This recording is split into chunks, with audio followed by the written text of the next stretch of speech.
बिस्मिल्लाहिर्रहमानिर्रहीम। अस्सलाम वालेकुम। आई होप स्टूडेंट्स के आप सब खैरियत से होंगे। मैं हूं अरसलान खटक और आपको पीके टेस्ट ग्लोब यूट्यूब चैनल पर खुशामदीद कहता हूं। दोस्तों, आज 7 अगस्त 2025 को मेरे 2 टेस्ट थे क्लर्क पोस्ट के लिए और अल्हम्दुलिल्लाह दोनों टेस्ट मैंने पास कर लिए। एक ही वक्त में दोनों टेस्ट दिए और दोनों टेस्ट पास कर लिए। आज का एक्सपीरियंस भी आपके साथ शेयर करूंगा। बहुत ही इम्पोर्टेंट वीडियो होने वाली है। जिस किसी ने भी assistant stenotypist UDC LDC post के लिए अप्लाई किया है वो ये वीडियो लाजमी देखें। इस वीडियो से आपको काफ़ी इन्फॉर्मेशन भी मिलने वाली है और आपको टेस्ट में काफ़ी आसानी भी होने वाली है। सबसे पहले दोस्तों मैं आपको ये बता दूं कि कौन कौन सी चीज़ें हैं जो आप अपने साथ लाजमी लेकर जाएं। उसमें सबसे पहले आता है कि भाई किसी भी पोस्ट के लिए आपने अप्लाई किया हो 200 रुपये फ़ीस जो है ना आप उसकी जमा करेंगे। उसके साथ हर पोस्ट के लिए 2 पासपोर्ट साइज तस्वीरें रिक्वायर्ड है। वहां जाकर आपसे एक तस्वीर यूज़ कर ले या 2 यूज़ कर ले वो उधर ही सेंटर की मर्जी है, लेकिन तस्वीर आपने लाजमी अपने साथ लेकर जानी है।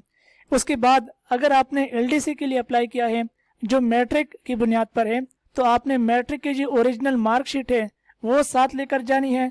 और वहाँ जब आप अपने साथ लेकर जाएंगे अगर वो कोटिंग में है तो कोटिंग से आप बाहर निकालेंगे क्योंकि उसके पीछे एक स्टाम्प लगेगी।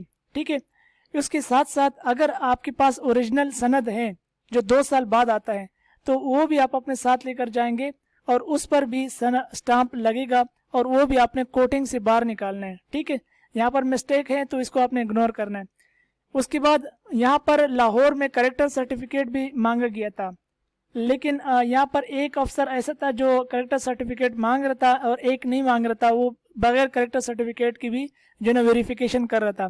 तो मैं जो ना उसी के पास चला गया जो करेक्टर सर्टिफिकेट के बगैर जाने दे रहा था। तो मैं यानी कि आपसे ये कहूँगा कि ये भी अगर आपके पास हैं तो ये अपने साथ लेकर चले जाएं। इसके साथ एक और भी होता है प्रोविजनल सर्टिफिकेट, तो वो अगर आपके पास है वो भी लेकर चले जाएं। इसके बाद हम बात करेंगे यूडीसी पोस्ट के लिए। अगर आपने यूडीसी में अप्लाई किया है तो इंटर की जो मार्कशीट है ये ओरिजिनल आपके पास होना लाजमी है। अगर आपका ओरिजिनल इंटर का कोई ओरिजिनल सनद भी है, ठीक है, पाकिस्तान में कुछ बोर्ड ऐसे हैं जो इंटर की भी सनद जारी करते हैं, जैसे कि कराची इंटरमीडिएट बोर्ड हो गया, तो आपने वो भी अपने साथ लेकर जाना है।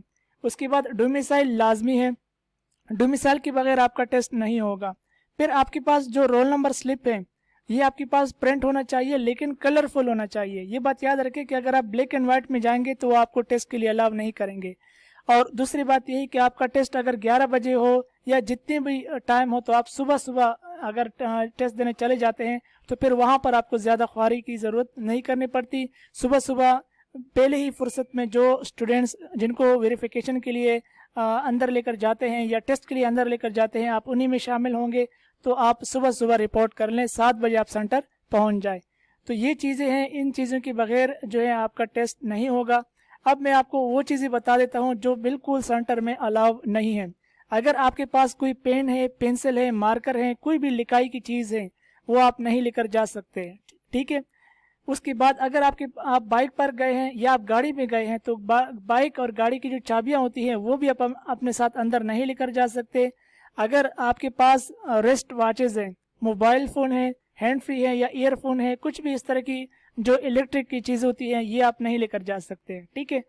और अगर आपने अपने साथ कोई बैग लिया है, कोई पार्सल लिया है, वो भी आप अपने साथ नहीं लेकर जा सकते। ये सारी की सारी चीज़ें जो है ये सेंटर के बाहर आपने जमा करानी है। किसी किसी सेंटर में जमा कराने की सहूलत मौजूद होती है, जैसे कि लाहौर में मौजूद थी तो यहाँ पर हमने जमा करा दी थी। ठीक है। लेकिन अगर आप पहले से ही किसी के हवाले कर दें या दोस्त या कोई रिश्तेदार अगर आपके साथ हैं तो बहुत ही अच्छी बात है, क्योंकि यहाँ पर जमा कराते वक्त भी आपको लाइन में खड़ा होना पड़ता है, तो यहाँ पर भी आपका टाइम ज़ाया हो जाता है।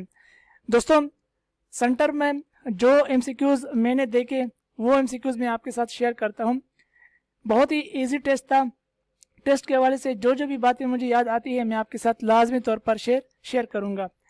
तो पहला क्वेश्चन है हमारे पास कि if 10 men earn 500 units of money. ठीक है। तो ये यूनिट्स ऑफ मनी नहीं है, ये रुपीज़ 500 है। ठीक है। इन 4 days how much will 8 men earn in 6 days। तो दोस्तों ये सवाल असल में इस तरह था कि अगर 10 बंदे 4 दिन में 500 रुपये कमाते हैं, ठीक है, 4 दिन में 500 रुपये कमाते हैं तो 6 दिन में 8 बंदे कितने पैसे कमाएंगे। ठीक है, तो इसका सिंपल सा तरीका है। सबसे पहले मैंने सोचा कि आपको मैं इसको आसान कर दूं कि अगर 4 दिनों में 10 बंदे 500 कमाते हैं तो हर दिन कितना कमाते होंगे। तो इसका तरीका बड़ा सिंपल है। आपने ऊपर 500 रखना है, नीचे आपको 10 और 40 आपस में 4 नहीं, ये 4 है, ठीक है, 40 नहीं है, तो इसको मल्टीप्लाई करके ये आपके पास 40 आ जाएगा। 500 को 40 से आपने डिवाइड कर देना है तो आपके पास आ जाएगा 12.5। इसका मतलब ये है कि हर बंदा एक दिन में 12.5 रुपए कमा रहा था। ठीक है, अच्छा, अब कंडीशन क्या है, एक कंडीशन ये है कि अगर 8 आदमी यानी कि काम कर रहे हो, ठीक है, अगर 8 आदमी कमाने वाले हों तो फिर क्या होगा, 12.5 को आप 8 से डिवाइड कर देंगे। ठीक है, तो फिर आपका हो जाएगा जी पर डे की अर्निंग आपकी हो जाएगी 100 रुपीज़। और दूसरी कंडीशन क्या थी कि अगर 6 दिन के लिए वो काम कर रहे हो, ठीक है, तो फिर आपने 100 को 6 से मल्टीप्लाई करना है, आपका इधर आंसर निकल आ जाएगा 600। तो यहाँ पर आपका करेक्ट आंसर क्या बना, 600 आपका करेक्ट आंसर बना। नेक्स्ट हम बढ़ते हैं कि if you are facing the Arabian sea which direction would India be from you. ठीक है, अगर आप कराची की तरफ कराची की तरफ आप नज़र करेंगे तो इंडिया आपकी किस तरफ पड़ता है। ठीक है, तो इसका जो है ना करेक्ट आंसर है कि जी आपका करेक्ट आंसर है ईस्ट, इंडिया आपको पड़ेगा ईस्ट में। नेक्स्ट हम बढ़ते हैं, ये क्वेश्चन था, बहुत ही सिंपल क्वेश्चन है। इसमें क्या है कि जी 25 फिर 34 52 79 114 यानी कि 114। ठीक है, अब इसके बीच में जो गैप था वो था 9 का। ठीक है, यहाँ पर मैं लिख देता हूँ कि 9 का गैप था। पहले में 9 फिर 18, ठीक है, और फिर उसके साथ बढ़ते जाएं 27, ठीक है, और फिर 27 के बाद फिर 36, ठीक है। अब 36 के बाद आपने 114 में क्या जमा करना है, 45 आपने ऐड करना है। जब आप 45 ऐड करेंगे आपको आंसर मिलेगा 159 का। ठीक है, 159 आपको आंसर मिलेगा। तो ये इस क्वेश्चन का करेक्ट आंसर है। सीरीज का क्वेश्चन है, ये 2-3 ही आते, ज़्यादा नहीं आते मेरे पास। What is the next number in the sequence, 9 7 5 3 1 -1। ठीक है, हर नंबर पे 2 माइनस होते जा रहे हैं, तो अगर आप एक से भी 2 माइनस कर दो तो आप -1 आपके पास बचेगा। द मेन, क्योंकि इसके बाद एक नंबर के बाद 0, फिर उस 0 के एक नंबर के बाद और आगे चले जाएं तो आपके पास -1 आएगा। ठीक है, फिर है जी the man whose residency is next to me knows dash met the queen. तो इसमें बेसिकली आपने जो है ना प्रोनाउन बताना था, तो यहाँ पर आपका करेक्ट आंसर बनेगा जी who. The man whose residency is next to me knows who met the queen. अच्छा, नेक्स्ट क्वेश्चन था who was the first president of Pakistan. ये सिंपल क्वेश्चन आते हैं, सबके पास आते हैं। सिकंदर मिर्जा जो है फर्स्ट प्रेसिडेंट ऑफ पाकिस्तान थे, ये क्वेश्चन आया था। इसके अलावा एक और क्वेश्चन भी आया था कि पाकिस्तान का जो वर्ड है ये किसने क्वाइन किया था। ठीक है, तो चौधरी रहमत अली उसका करेक्ट आंसर था। तो ये भी जो है ना पेपर में आया था, टेस्ट में। फिर था what is the biggest river of Pakistan. Pakistan का बिगेस्ट रिवर जो है इंडस रिवर है, ये भी टेस्ट में आया था। नेक्स्ट बढ़ते हैं, फिर था जी what is the maximum zoom percentage in MS word. ठीक है, ये मैक्सिमम भी था और मिनिमम भी लिखा हुआ था, यहाँ पर मैंने मिनिमम नहीं लिखा है। ठीक है, what is the minimum and maximum zoom percentage in MS word. तो इसका करेक्ट आंसर है जी 10 और 500। ठीक है, मैंने इसी पर क्लिक किया था क्योंकि मुझे पता था इसका। तो 10 सबसे कम परसेंटेज साइज है MS वर्ड में, और सबसे जिसको जूम करते रहोगे तो मैक्सिमम ये 500 तक जाएगा। ओके, उसके बाद है Margalla hills is a part of which mountain range. ये भी आया था मेरे पास पहले दफा जब टेस्ट दिया था, हिमालय इसका करेक्ट आंसर है। नेक्स्ट क्वेश्चन है White House refers to dash, prime minister house of UK, president house of the USA, US army headquarter, Australian forces commander office. तो इसका करेक्ट आंसर है, आप सब जानते हैं व्हाइट हाउस क्या चीज़ है, क्या बला है। ठीक है, ऑप्शन बी दुरुस्त जवाब है। फिर जी what is the highest mountain in the world, ये भी आया था और तकरीबन रिपीटेड क्वेश्चन है, ये सबके पास ये आता है। ऑप्शन सी दुरुस्त जवाब है माउंट एवरेस्ट, नेपाल में वाक़ है। 848 जो ना मीटर इसकी क्या है, लंबाई है इसकी। ठीक है, हाइट है। Pakistan navy headquarter is located in which city, ये मेरे पास आया था, इस्लामाबाद इसका करेक्ट आंसर है। Next, which one of the following is concrete noun, 4 option दिए गए थे और पूछा गया था कि इसमें कंक्रीट नाउन कौन सा है, ठीक है, कार इसमें दुरुस्त जवाब है। व्हाट इज एमएस एक्सेल, ये क्वेश्चन आया था कि बेसिकली एमएस एक्सेल है क्या। एमएस एक्सेल बेसिकली एक स्प्रेडशीट है, कलेक्शन ऑफ स्प्रेडशीट। अच्छा, the intersection of a column and a row in a worksheet is called dash. दोस्तों ये एमएस एक्सेल का क्वेश्चन है और इसका जो करेक्ट आंसर है वो है सेल। बेसिकली ये सेल की डिफिनीशन है, ठीक है, जो एक इस तरह का वो होता है ना एमएस एक्सेल में, इस तरह के जो खाने बॉक्सेस बने होते हैं, तो ये उस बॉक्स की डिफिनीशन है, उस बॉक्स को हम सेल कहते हैं। और सेल की डिफिनीशन क्या है, intersection of a column and a row in a worksheet is called a cell. जहां पर रो और कॉलम इंटरसेक्ट करते हैं, एक दूसरे को मिलते हैं, उसको हम सेल कहते हैं। What do Excel formula start with, important question है, is equal to option C जो है ये आपका करेक्ट आंसर है। Next, what is the default file extension for a PowerPoint presentation, PPTX। आप जो भी नाम फाइल को देंगे उसके बाद होगा .PPTX। Option B PowerPoint का जो है ना ये फाइल एक्सटेंशन है, ठीक है। व्हाट इज द शॉर्टकट की for adding a new slide in power point, ये MCQs आया था, इंपॉर्टेंट क्वेश्चन है, अक्सर रिपीटेड है, यानी कि जो क्लर्क के लिए अप्लाई करते हैं उनके पास ये क्वेश्चन आता है। Ctrl+N इसका करेक्ट आंसर है। Which shortcut key is use to print a document, important question है और ये आता है कभी कभार, ये प्रोफेशनल टेस्ट में भी आ जाता है, अक्सर उसी में आता है ये। Ctrl+P जो है इसका दुरुस्त जवाब है। What does the page layout tab allow you to adjust, दोस्तों इस तरह जो क्वेश्चन थे ये आपको प्रोफेशनल जो टेस्ट था उसमें ज़्यादातर नज़र आएंगे। तो ये लेआउट के बारे में, इंसर्ट टैब के बारे में और फॉर्मेटिंग के बारे में, इस हवाले से अपने MCQs को लाजमी तौर पर जो है ना सर्च करना है, ठीक है, लाजमी तौर पर पढ़ के जाएं, जो भी UDC, LDC और असिस्टेंट में अप्लाई कर रहे हैं। इस क्वेश्चन का आंसर क्या है, पेज लेआउट। पेज लेआउट में हम मार्जिन भी करते हैं, ओरिएंटेशन भी करते हैं और साइज वगैरह भी चेक करते हैं, ठीक है। तो ये आपका ऑप्शन डी जो है करेक्ट आंसर बनेगा। फिर एक और क्वेश्चन था कि she dash to school an hour ago, तो यहाँ पर गोज नहीं होगा, ठीक है, क्योंकि यहाँ पर क्या है कि बाई एन हावर एगो, ये हमें बताता है कि ये पास्ट टेंस की बात जो ना ये एक्शन जो है ये पास्ट टेंस का है, तो इसमें हम वेंट लगाएंगे, she went to school in hour ago. The average of 8 number is 12, if 2 is added to each number what will be the new average. दोस्तों कहते हैं कि 8 नंबर है, उनका एवरेज जब हम निकालते हैं तो 12 बनता है। अगर हर नंबर में हम 2 नंबर ऐड कर दें तो फिर नया एवरेज क्या बनेगा, ठीक है। तो नया एवरेज भी बड़ा सिंपल बनेगा, इसी 12 में 2 ऐड कर दो, आपको 14 आंसर आएगा, 14 आपका एवरेज बनेगा। ऑप्शन सी दुरुस्त जवाब है। फिर दोस्तों कुछ क्वेश्चन जो थे और स्क्रीन पर जो मुझे नजर आए थे वो भी बता देता हूँ और अपनी स्क्रीन वाले भी बता देता हूँ। पॉज का सिनोनिम पूछा गया था ब्रेक, पॉल्यूटेड का भी सिनोनिम आया था इम्प्योर, ऑब्सोलीट का आया था आउटडेटेड, ठीक है। तो ये जो है ना ये इंग्लिश में ये क्वेश्चन आए थे एकेडमिक टेस्ट में। फिर है जी, a man going to a mosque meets another man with his 7 spouses, ठीक है, each spouse has a child in their arms, what is the total number of people going to mosque. दोस्तों कहते हैं कि एक बंदा नमाज पढ़ने जा रहा था मस्जिद, उसे एक बंदा मिला, उस बंदे के साथ उसके 7 बेटे थे, ठीक है, हर बेटे के हाथ में उसका अपना भी बेटा था। तो ये बताओ कि टोटल कितने लोग जा रहे थे। अगर आप इसकी कैलकुलेशन करेंगे ना तो ये आपको 16 मिलेगा। कैसे, एक बंदा जा रहा था, एक ये हो गया, ठीक है, ये एक दूसरे आदमी को मिला, इनदर मेन, ठीक है, मेन जो था वो सिंगल होता है, तो एक ये हो गया, एक ये हो गया, 2 हो गए।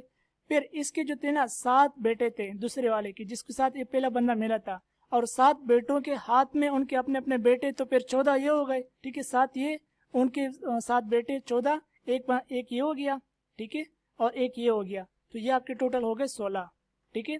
मैं आपको दोबारा समझाता हूँ, एक बंदा ये, दूसरा बंदा ये जो जिससे मिला था, ठीक है, ये 2 हो गए, इसके साथ ही इसके 7 बेटे थे, ठीक है, उन 7 बेटों के हाथ में 7 अपने भी बेटे थे, तो ये तो 14 हो गए कंफर्म में, एक ये हो गया 15 और एक ये पहला जो जा रहा था ये 16, ठीक है। तो आपका ऑप्शन डी आंसर बनता है, ऑप्शन सी आंसर बनता है। एक ये क्वेश्चन आया था कि a railway station always has a railway line, option B आपका करेक्ट आंसर बनता है।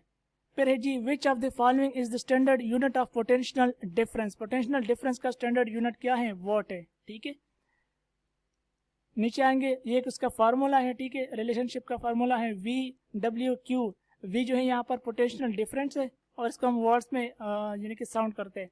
W जो है यहाँ पर जॉल है, ठीक है, एनर्जी ट्रांसफर इसको हम जो है कहते हैं। और Q जो है यहाँ पर आपका चार्ज है, चार्ज को हम कॉलम से जो है यूनिट करते हैं, ठीक है, साउंड करते हैं। As you sow shall you reap, ये प्रोवर्ब आया था, यहाँ पर ऑप्शन बी जो है ना आपका करेक्ट आंसर बनता है। इसमें बेसिकली स्पेलिंग की आपने खास ख्याल रखना होता है। अच्छा, फिर एकेडमिक में मैंने आर्ट्स सेलेक्ट किया था, ठीक है, क्योंकि मैंने साइंस नहीं पढ़ा, इंटर की बात कर रहा हूँ। तो यहाँ पर मेरे पास इस तरह साइंस के भी क्वेश्चन आए थे, लेकिन अल्हम्दुलिल्लाह वो भी मैंने जो किए थे बाकी अल्लाह ही जानते कि ठीक थे या नहीं किए थे। लेकिन ये जो क्वेश्चन आया था, the following uranium isotopes is used in nuclear reaction, ठीक है। तो यूरेनियम के दो आइसोटोप है, एक है 238, एक है 235। 92 जो है ये यूरेनियम का एटॉमिक नंबर है, ठीक है।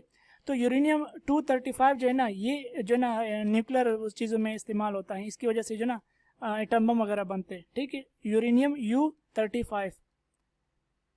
If Friday dawned 3 days before yesterday, कहता है कि अगर गुजरे हुए दिन से भी 3 दिन पहले जुमा आता है, what day will dawn 3 days after tomorrow, तो वो कौन सा दिन होगा जो कल के बाद के 3 दिन बाद आएगा।